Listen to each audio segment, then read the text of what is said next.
नमस्कार। आज हमारे अध्ययन का विषय है नागार्जुन के काव्य के अभिव्यक्तिगत वैशिष्ट्य पर प्रकाश।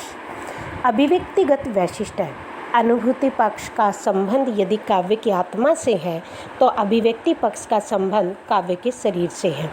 काव्य की उत्कृष्टता के लिए उसके अनुभूति पक्ष के साथ उसके अभिव्यक्ति पक्ष का भी सुंदर और उत्कृष्ट होना परम आवश्यक है। जब हम नागार्जुन जी के काव्य का सूक्ष्म अध्ययन करते हैं तो पाते हैं कि उनके काव्य के अनुभूतिगत पक्ष की भांति उनके काव्य का अभिव्यक्ति पक्ष भी अत्यधिक सशक्त है। उनके अभिव्यक्ति पक्ष की निम्नलिखित विशेषताएं हैं। भाषा, नागार्जुन ने अपनी कविताओं में सरल, सहज, आम बोलचाल की खड़ी बोली प्रयुक्त की है, इसलिए वे जन कवि कहलाते हैं। उन्होंने सार्थक शब्दों के प्रयोग, शब्दों की सादगी और संयम पर बल दिया है। वे भाषा की सजावट बनावट के पक्षधर नहीं हैं, बल्कि सीधी सादी सरल सहज भाषा अपनाने के हिमायती हैं। वास्तव में उनकी भाषा आम आदमी से तथा उनकी धड़कनों के से सीधे जुड़ती है। डॉक्टर शिव कुमार मिश्र का कहना है, जन सामान्य की भाषा भी, पंडितों तथा काव्य रसिकों की भाषा भी, सारगर्भित उदात्त भाषा को छोड़ दिया जाए तो सामान्यतः उन्होंने सरल और सादी भाषा का ही प्रयोग किया है। वैसे उनकी भाषा पात्रानुकूल और वर्ग स्तर के अनुकूल है। उदात्त और गंभीर भावों के चित्रण में तत्सम शब्दों का प्रयोग करते हैं तथा सरल सहज भावाभिव्यक्ति में आम बोलचाल की भाषा प्रयुक्त की है। उनकी भाषा व शब्दावली का एक उदाहरण द्रष्टव्य है।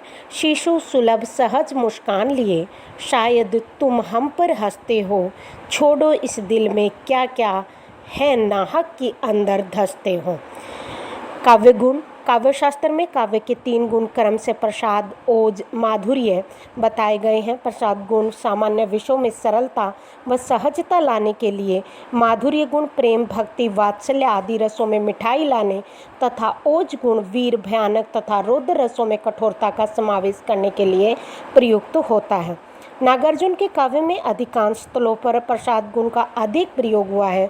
उनकी कुछ कविताओं में हालांकि माधुर्य व ओज गुणों का भी प्रयोग हुआ है, परंतु वहाँ भी प्रसाद गुण विद्यमान है। उनकी कविता पुरानी जूतियों का कोर्स से एक उदाहरण द्रष्टव्य है।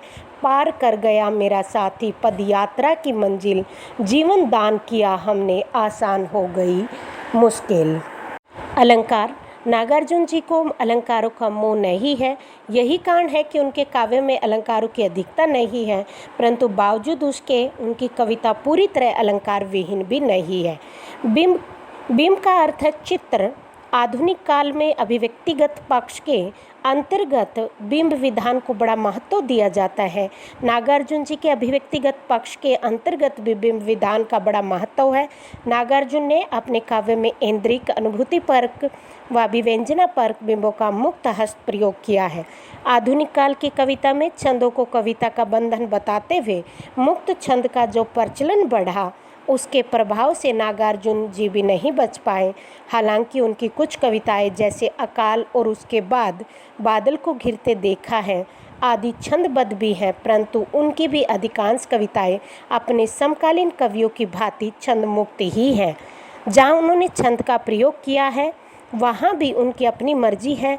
जैसे अकाल और उसके बाद कविता में प्रयुक्त छंद 27 मात्राओं वाला है। इसमें 1611 मात्राओं पर यति है। छंद दोहे का सा आभास देता है। कई दिनों तक चूल्हा रोया, चक्की रही उदास, कई दिनों तक कानी कुतिया सोई उनके पास। शैली, नागार्जुन की कविताओं में शैली की दृष्टि से भी विविधता दृष्टिगोचर होती है।